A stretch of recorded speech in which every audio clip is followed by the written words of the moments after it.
Ciao a tutti. La domanda se comprare un disco in vinile piuttosto che in CD, piuttosto che ascoltarlo online, in streaming, MP3, è diventata un po' come essere o non essere, questo è il problema. Io ricordo quando ho comprato il mio primo disco in vinile, era la metà degli anni 80 ed ero un bambino, per cui dovetti andare accompagnato da mio cugino più grande di me in un negozio di dischi a Roma che all'epoca era ancora nella prima sede, che si chiamava Disfunzioni Musicali. E il primo album che ho comprato era Please Please Me, l'album d'esordio dei Beatles. Sono passati svariati anni e questo disco suona ancora perfettamente. Ogni volta che lo ascolto sono il primo a rimanere sorpreso di come un album in vinile possa mantenersi così nel tempo. Ma perché? Perché se viene conservato bene, un disco in vinile non smetterà mai di suonare bene. Non è che tutti i dischi debbano per forza essere in vinile, cioè secondo me quello che è importante è anche capire qual era il formato standard all'epoca dell'uscita. Allora, se parliamo ad esempio di Chuck Berry, oppure questo qui, More Chuck Berry, questi sono dischi che pesano, sono pesanti, sono indistruttibili e ovviamente questa non è una stampa degli anni 50, però erano dischi che all'epoca uscivano in vinile, cioè questo era il formato e secondo me questo deve essere il modo in cui un disco del genere viene ascoltato oggi. Perché in vinile questi album e non in CD? Perché quello che è stato fatto col CD è stato comprimere e dargli il volume. Nella carriera di una band come ad esempio U2, i primi dischi in vinile ne sono state stampate milioni di copie e quindi ancora si trovano anche a prezzi bassi se siete fortunati. Allora perché comprare, perché ascoltare War di U2 in CD quando potete ascoltarlo in vinile e quindi rispettare il formato standard dell'epoca? Gli ultimi album degli U2 in vinile sono stati Actum Baby, Zuropa è quello di passaggio, Pop è quello di passaggio. Infatti questi due, Zuropa e Pop, sono un po' più costosi perché sono più rari, perché all'epoca furono stampate meno copie, però fu stampato per il formato in vinile e il formato CD, quindi entrambi i formati possono andare bene come ascolto. Queen, tutta la discografia dei Queen è tutta in vinile. Innuendo è stato l'ultimo album ufficiale dei Queen con Freddie Mercury, è stato il punto di passaggio. Infatti di Innuendo si trovano meno copie e dovrei averlo. Allora, se avete il vinile, potete vedere che alcuni brani, I'm Going Slightly Mad, Don't Try So Hard, Hitman, Bijou, hanno un asterisco e c'è scritto Edited Versions for Vinyl. Cioè, per farlo entrare tutto quanto, tutti i brani su due facciate, queste versioni in vinile furono ridotte, mentre invece sul CD si trova la versione estesa degli stessi brani. Quindi, appunto, dico, entrambe le versioni in questo caso di Innuendo hanno senso. Un album che è stato stampato originariamente per il vinile, passato poi nella versione CD, può perdere se la cosa non è stata fatta accuratamente.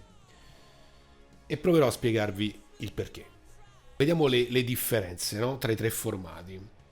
Come vi dicevo, il CD ha questa cosa di essere compresso e pompato nel volume. Con i files, soprattutto con gli MP3, questa cosa succede ancora di più rispetto al vinile, che invece ha lo spazio, ha più spazio e ha più dinamica. Vi faccio un esempio, pensiamo a una valigia, bisogna partire per un viaggio, abbiamo il nostro bagaglio a mano che vogliamo portare con noi in cabina, in aereo, e però alcune cose non entrano, proprio non ce la facciamo a mettercele dentro, fisicamente non ci vanno. Quindi che cosa si fa? Si fa una selezione. Alcune cose rimangono fuori perché magari riteniamo che siano meno importanti, possiamo farne a meno e quindi metteremo nella valigia, nel bagaglio a mano per imbarcarla in aereo con noi, soltanto le cose essenziali. Questo è esattamente quello che succede quando si comprime un file audio. Alcune informazioni inevitabilmente restano fuori. È come se un file WAV ha più dinamica, più suona meglio, però pesa troppo e se vogliamo metterlo, vogliamo fare un upload, vogliamo mandarlo via email, non ce la facciamo perché è troppo grande. Quindi dovremo comprimerlo e farne un MP3 che sarà più leggero, più facile da spedire, però conterrà meno informazioni. Significa che quando lo andiamo ad ascoltare ci saranno delle frequenze audio che non ascolteremo e probabilmente anche degli strumenti, dei dettagli, dei particolari che il nostro orecchio non riconoscerà, non potrà ascoltare perché sono scomparsi nella compressione. Lo so che è un po' contorto, però spero di essere stato chiaro.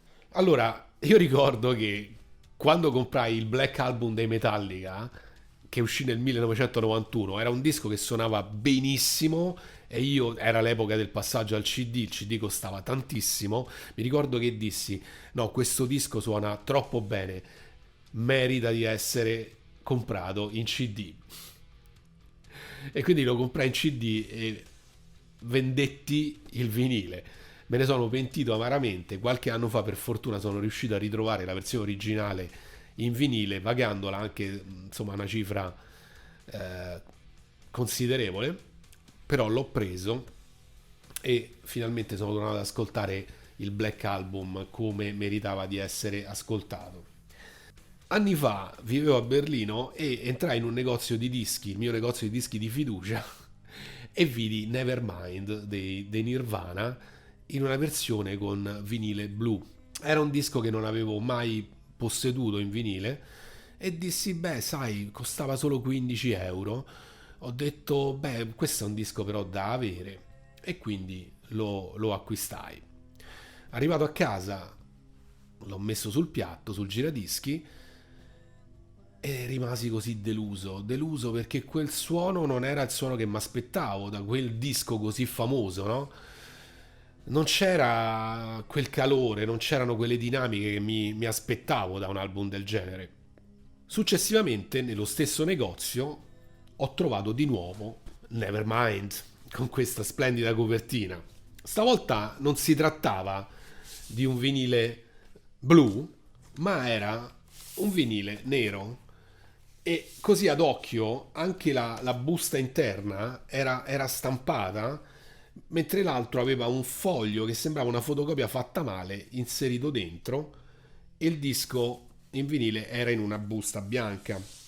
Guardando meglio mi accorsi anche che la copertina di questo nero era stampata meglio, era più meglio definita dell'altra. Allora chiesi al negoziante e gli dissi: ma che differenza c'è tra questo e quello che ho preso? E lui, un po' imbarazzato, mi disse che quello blu che avevo acquistato prima era in realtà un bootleg fatto male perché stampato su vinile da un master in CD. Quindi, in poche parole, era come ascoltarmi un CD registrato su un vinile, che non aveva senso. Allora feci il cambio dandogli la differenza che erano solo 5 euro. Per un giorno ebbi la possibilità di avere entrambi i dischi a casa, misi su alcune canzoni, come per esempio l'ultima Something in the Way, e in questa versione qua riuscivo a sentire il respiro di Kurt Cobain quando cantava il ritornello nelle pause, mentre invece nella prima non l'avevo proprio notato. E anche Smells Like Teen Spirit aveva una dinamica completamente diversa. La chitarra crunch all'inizio sembrava quasi di vedere le dita di Cobain sulle corde, e poi quando entra la batteria, quando la chitarra diventa distorta, c'è una botta di dinamica pazzesca. Quindi fui molto orgoglioso delle mie orecchie in quell'occasione. Successivamente, in un mercatino, trovai anche il maxi single di Smells Like Teen Spirit. Che significa? Significa che mentre in un 33 giri su una facciata le canzoni sono divise, ce ne sono 6 mi sembra, sì, 6 brani. Quindi praticamente lo spazio fisico che nel 33 giri Smells Like Teen Spirit ha è pressappoco questo, cioè tanto così. Invece nel maxi single c'è tutta la facciata, è soltanto una canzone. Cioè, Smells Like Teen Spirit è così larga e gira oltretutto a 45 giri più velocemente, non a 33 giri al secondo, ma a 45 giri al secondo. Allora, cosa significa? Fisicamente i solchi sono più larghi, questo dà al pezzo una dinamica pazzesca, molto più fedele. Quindi ci sono molte più informazioni. Ritorniamo all'esempio di prima della valigia. Qui ci sono molte più informazioni perché c'è più spazio rispetto al 33 giri che suona comunque bene, ma dove le informazioni vengono ridotte così, a questo spazietto qui. Allora, io ve lo vorrei far sentire, ma adesso non posso.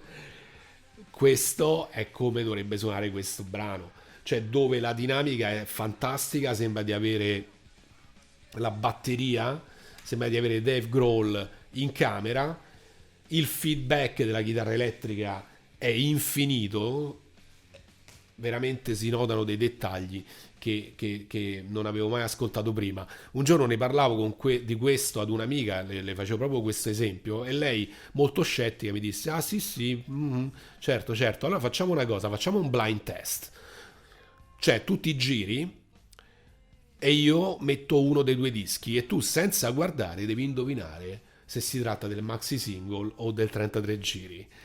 E io lì ero veramente terrorizzato perché ho detto ecco adesso faccio una figuraccia che me la ricorderò per sempre e invece ho indovinato. È vero che avevo il 50% di possibilità, però ho indovinato e ancora una volta mi sono dato una pacca sulla spalla, anzi sulle orecchie, perché evidentemente il mio ascolto era talmente buono da poter veramente riconoscere le differenze anche senza vedere. Quindi non era una cosa, diciamo, farsi influenzare dall'oggetto, ma proprio l'ascolto. E questo purtroppo, cioè purtroppo e per fortuna, l'ascolto lo potete fare soltanto da soli, cioè ascoltando i dischi, magari anche comparando le varie versioni in CD, in vinile, in file, capire poi dove sta la differenza.